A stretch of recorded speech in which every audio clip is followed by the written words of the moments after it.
பாகற்காய் குழம்பு எப்படி செய்கிறதுன்னு பார்க்கலாம்.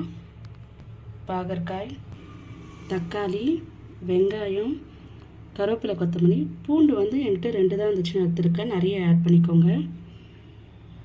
எண்ணெய், கடுகு, வெங்காயம், உப்பு, கருவேப்பிலை, தக்காளி,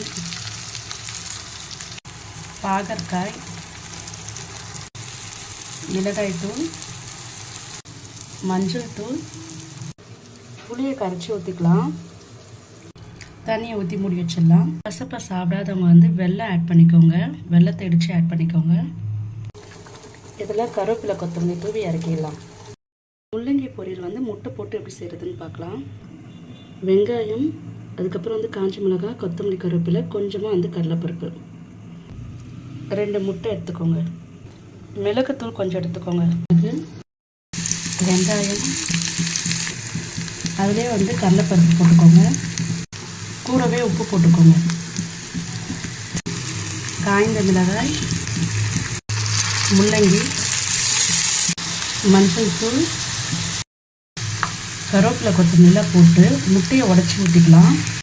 முட்டைக்கு கொஞ்சமாக உப்பு போட்டுக்கோங்க. இதில் மிளகுத்தூள் ஆட் பண்ணிக்கோங்க. மிளகுத்தூள் ஆட் பண்ணி நல்லா பரட்டி விடுங்க. முள்ளங்கி முட்டை போட்டு ரெடி ஆயிடுச்சு. இதில் பறித்த மாம்பழம், அப்பளம், பொரியல். வாங்க சாப்பிட்லாம்.